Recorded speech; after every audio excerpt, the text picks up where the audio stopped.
বাজিঘর অনিস পক্ষ থেকে তোমাদের সবাইকে অনেক শুভেচ্ছা অভিনন্দন। আজকে আমরা ষষ্ঠ শ্রেণীর আর ম্যাথ অ্যাসাইনমেন্টও করব। এখানে তিনটি সংখ্যা দেওয়া আছে, 28, 872 এবং সংখ্যা তিনটি থেকে আমাদের 5টি অঙ্ক দেওয়া আছে। অঙ্কগুলো আমরা সলভ করব। ওকে, চলো আমরা অঙ্ক চলে যাই।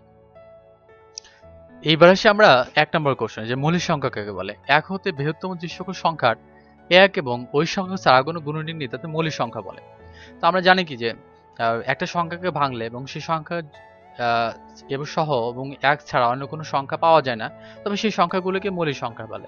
যেমন আমরা যদি 2 কে ভাঙি তাহলে কিন্তু 2 এবং 1 ছাড়া কোনো কিছুই পাবো না।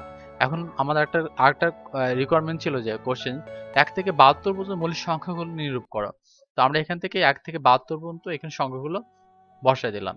এবার আসি আমরা 2 নম্বর। আমার 2 নম্বর কোশ্চেনটা কি বলছে যে 8 ও 12 সংখ্যা দুটি সাধারণ ভাজক নির্ণয় করো। এটা করার জন্য আমরা কি করবো, আমরা 8 এর সাধারণ গুণনীয়ক বের করবো। 8 কে ভাঙলে আমরা কতভাবে 8 কে ভাঙতে পারি। তো আমরা দেখলাম 8 এর গুণনীয়ক হচ্ছে 1 2 4 8, আবার 12 গুণনীয়ক কত 1 2 3 4 6 12। তাইলে এখন আমাদের সাধারণ গুণনীয়ক কত, সাধারণ গুণনীয়ক মানে এখানে 1 কমন 2 কমন 4 কমন, অর্থাৎ এই দুইটার মধ্যে কমন যেগুলো সেগুলো সাধারণ গুণনীয়ক।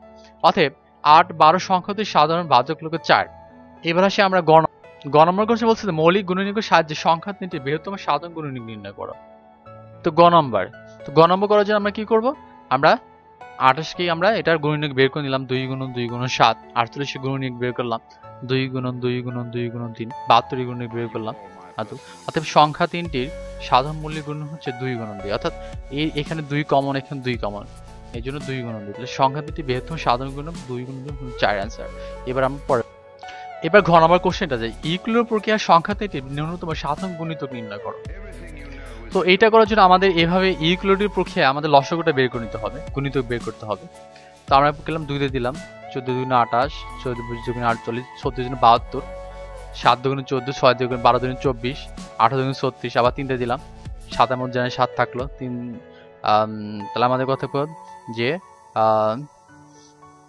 এখানে আমরা 2 দিয়ে দিলাম, 7 এর মধ্যে যায় না, 6 দুগুণে 12, 9 দুগুণে 18, আবার 3 দিয়ে দিলাম, 7 এর মধ্যে যায় না, 3 দুগুণে 6, 3 তিন 9। আমাদের সংখ্যা তিনটি সাধারণ গুণিতক 2 গুণন 2 গুণন 2 3 গুণন 7 গুণন 2 গুণন 3, অতএব 1008 অ্যান্সার। এবার আমাদের লাস্ট কোশ্চেন বলছে দেখাও যে উদ্দীপকের প্রথম ও দ্বিতীয় সংখ্যার গুণফল এতে লসাগু ও গসাগু এর গুণফলের সমান। অর্থাৎ আমাদের কি করতে হবে, যে প্রথম ও দুটো সংখ্যা গুণ করতে হবে। গুণ করার পর আমাদের লসাগু গসাগু বের করে সে দুটো গুণফল বের করতে হবে। তাইলে আমাদের এই গুণফলটা এই দুটো গুণের সমান হবে। তো আমরা নম্বর কোশ্চেন দেখো, আমরা প্রথম সংখ্যার মধ্যে 28, দ্বিতীয় সংখ্যা 48। তো আমাদের বলছে সংখ্যা দুটি গুণফল। তো সংখ্যা দুটি গুণ করলাম, আমরা পাইলাম কত 1344। এখন আবার কি করবো, আমরা সংখ্যা দুটি কি লসাগু বের করবো। সো গসাগু বের করবো। তাহলে আমাদের এই দুটো সংখ্যার আমরা ইকুয়াল পক্ষে আমাদের লসাগু বের করলাম এইটা।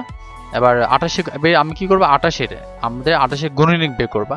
আমরা গুণনীয়ক বের করলাম, এখান থেকে এটা গুণনীয়ক, এটা 8 গুণনীয়ক, এটা সাধারণ গুণনীয়ক কত 1 2 4, তার সংখ্যা দুটি গসাগু 4।